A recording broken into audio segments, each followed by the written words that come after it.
boys and girls, I want us to talk about multi-step problems. Sometimes there are problems that have more than one step.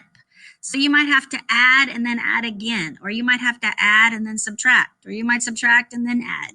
So you've got to be paying attention to what's going on in the problem to make sure you've got that correct. So let's look at some of these problems. We're not going to solve them, but we're going to talk about the steps they might have, okay?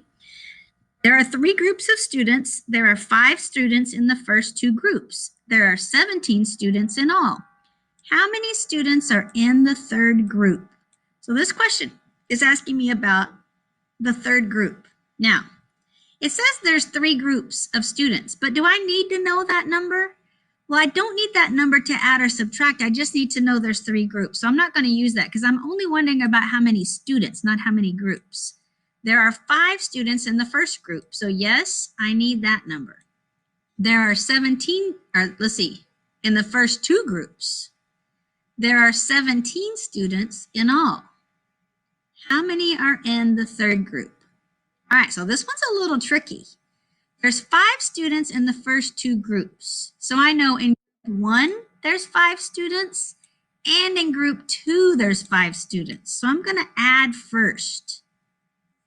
Okay, so that gives me 10. And then I know there's 17 kids in all. So I have to think, well, 10 plus some amount is going to give me 17. So see how I have 2 steps I have to add? I can either add again or I can think 17, take away those 10 students, gives me how many are left. All right, let's look at another one. There are a total of 20 horses at the farm. There are 6 horses in each of the 2 stables. The rest are out at the pasture.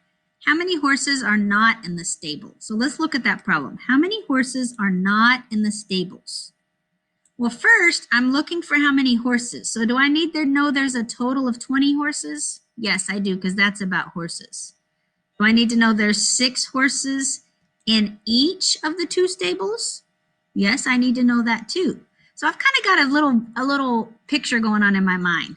In the stables, so I might even think about this. In the stables, there's 6 horses in this stable and 6 horses in this stable. The rest of the horses are out here in the pasture. Okay, and I know there's 20 horses in all. It also told me there was a total of 20. All right, so I've got to think about that. Well, first, since I know there's a total, I like to put my part whole mat again. So let's see. I know there's a total of 20 things, right? And I know there's 6 and 6. And then I'm looking for the ones in the pasture. So I've got to do 2 things. I've got to add 6 plus 6 equals 12. And then I've got another step. 20, take away that 12. So I've got to do a second step. 20 minus 12. Do you see how there's 2 steps in that problem to figuring that one out? Let's look at the next one. Joelle had 26 stickers. She gave Bridget 8 stickers and Kaylee 5 stickers. How many stickers does Joelle have left? Well, when I underline that, how many does she have left? Left always tells me something happened to some of them, right? She had, I'm worrying about stickers, she had 26 stickers. She gave Bridget 8 and Casey 5. So I've got to do a couple of things there. I can think of it as she had 26. She gave Bridget 8 of them. So I have to figure out how to subtract that problem. And then I have to subtract again. Then she gave Kaylee 5 of those stickers. Oops, that's ugly. Let me start over. So I might have to do 26 minus 8. And then I would have to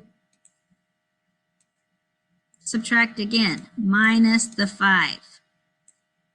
Okay, so I've got multiple steps. So as you're thinking, I want you to be thinking about what's going on. It's real important that you get that visualizing going on, okay? So as you have more than one step in a lot of problems. And today I'm going to show you another strategy on the 4-square strategy. So watch the next video on the 4-square strategy for multiple step problems, okay?